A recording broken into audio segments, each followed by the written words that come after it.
നസ്രം അർജുൻ ആയങ്കിയെ പിടികൂടുക എന്നത് പോലീസിൻ്റെ അഭിമാന പ്രശ്നമായിരുന്നു.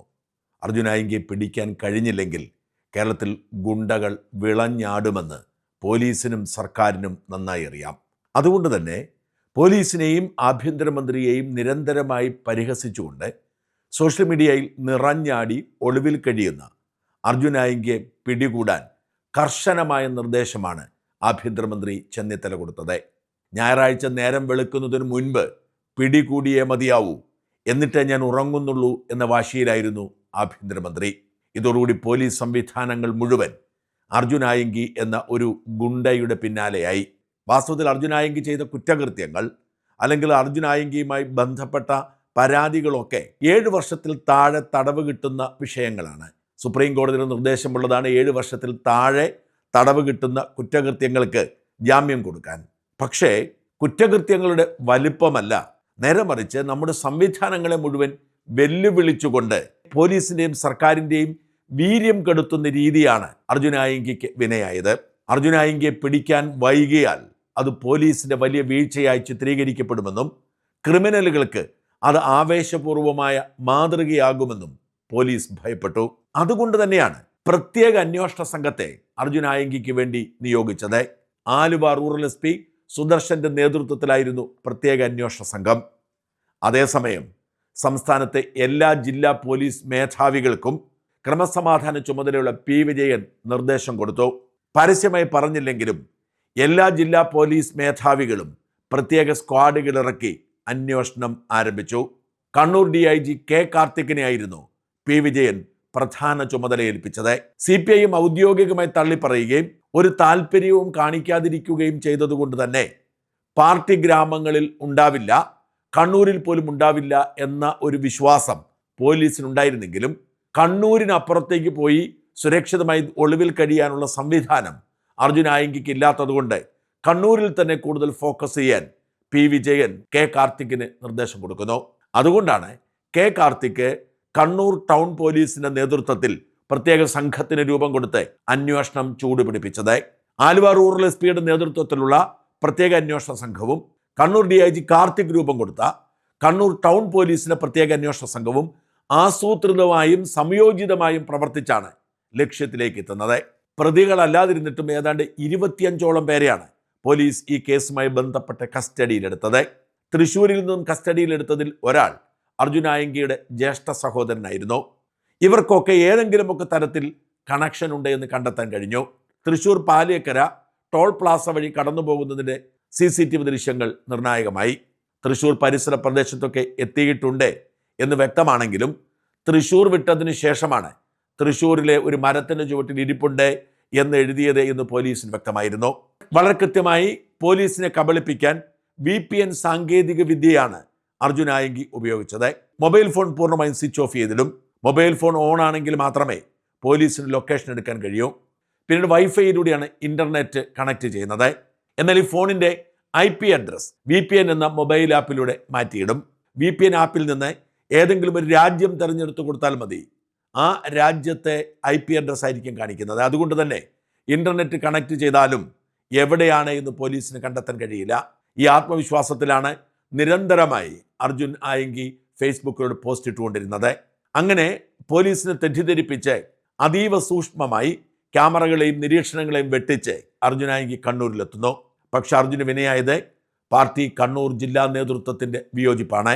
മുൻ പാർട്ടി ജില്ലാ സെക്രട്ടറി കൂടിയായ MV ജയരാജൻ പരസ്യമായി അർജുനെതിരെ രംഗത്ത് വന്നതുപോലും പാർട്ടിക്കാരും അർജുന് സംരക്ഷണം കൊടുക്കരുത് എന്ന് ഉറപ്പിക്കാനാണ്.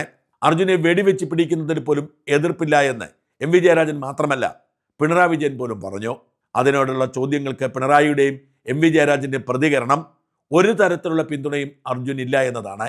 എന്ന് മാത്രമല്ല, ഗുണ്ടകളെ സംരക്ഷിക്കേണ്ട ബാധ്യത പാർട്ടിക്കില്ല. ഗുണ്ടകൾ പോലീസിനെ വെല്ലുവിളിച്ചാൽ അത് പോലീസിന് നാണക്കേടാണ്, പോലീസ് എന്തെങ്കിലും ചെയ്യട്ടെ എന്ന് പരസ്യമായി പറഞ്ഞതോടെ ഒരു തരത്തിലുള്ള പിന്തുണയും പാർട്ടിയിൽ നിന്നും ഇല്ല എന്നുറപ്പായി. അർജുന് വിനയായതും അതുതന്നെയാണ്.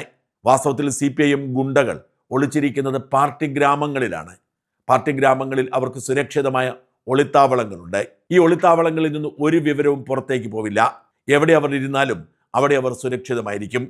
എന്നാൽ അർജുന് പാർട്ടി ഗ്രാമങ്ങളിൽ വിലക്കേർപ്പെടുത്തപ്പെട്ടു. ഒരു തരത്തിലുള്ള സഹവാസവും അർജുനോട് വേണ്ട എന്ന് പാർട്ടി പറഞ്ഞതോടെ അർജുൻ അക്ഷരാർത്ഥത്തിൽ വെട്ടിലായി. CPIM എന്ന പാർട്ടിക്ക് വേണ്ടിയാണ് അർജുൻ ഇതുവരെ ഗുണ്ടാപ്പണി ചെയ്തത്. സ്വർണ്ണക്കടത്തും സ്വർണം പിടിച്ചുപറിയുമൊക്കെ വാസ്തവത്തിൽ CPM സാമ്രാജ്യം നിലനിൽക്കുന്നതിൻ്റെ സമാന്തര സാമ്പത്തിക സംവിധാനങ്ങളായിരുന്നു. ആ സംവിധാനങ്ങളുടെ ഭാഗമായി അർജുനായെങ്കിൽ പ്രവർത്തിച്ചിട്ടും അർജുനെ സംരക്ഷിക്കേണ്ട എന്ന് പാർട്ടി തീരുമാനിച്ചതോടെ ഇതുവരെ വീമ്പിളക്കിയതൊക്കെ വെറുതെയായെന്ന് അർജുൻ അറിയാമായിരുന്നു. ഇതിനിടയിൽ പോലീസ് കസ്റ്റഡിയിലെടുത്ത അർജുൻ്റെ കൂട്ടാളികളെ ഒക്കെ ചോദ്യം ചെയ്യുകയും ജിതിൻ എന്നു പേരുള്ള ഒരാളുടെ അറസ്റ്റ് നിർണായകമാവുകയും ചെയ്തു. ഇങ്ങനെ അറസ്റ്റ് ചെയ്തവരെയൊക്കെ അധിക നേരം പോലീസിന് കസ്റ്റഡിയിൽ വയ്ക്കാൻ കഴിയുമായിരുന്നില്ല. കാരണം ഇവരാരും പ്രതികളല്ല. ഇവരുടെ ബന്ധുക്കൾ ആരെങ്കിലും ഹൈക്കോടതിയെ സമീപിച്ചാൽ പ്രശ്നമാവും. അതുകൊണ്ട് ഇവരെ ആരെയും 24 മണിക്കൂറിൽ കൂടുതൽ കസ്റ്റഡിയിൽ വെച്ചില്ല. അറസ്റ്റ് രേഖപ്പെടുത്തി വിട്ടയക്കുകയാണ്. പക്ഷേ ഇവരെ മാറി മാറി ചോദ്യം ചെയ്ത്, അതും DIG കാർത്തികിനെ പോലുള്ള ഉയർന്ന ഉദ്യോഗസ്ഥന്മാർ ചോദ്യം ചെയ്താണ് വിവരശേഖരണം നടത്തിയത്.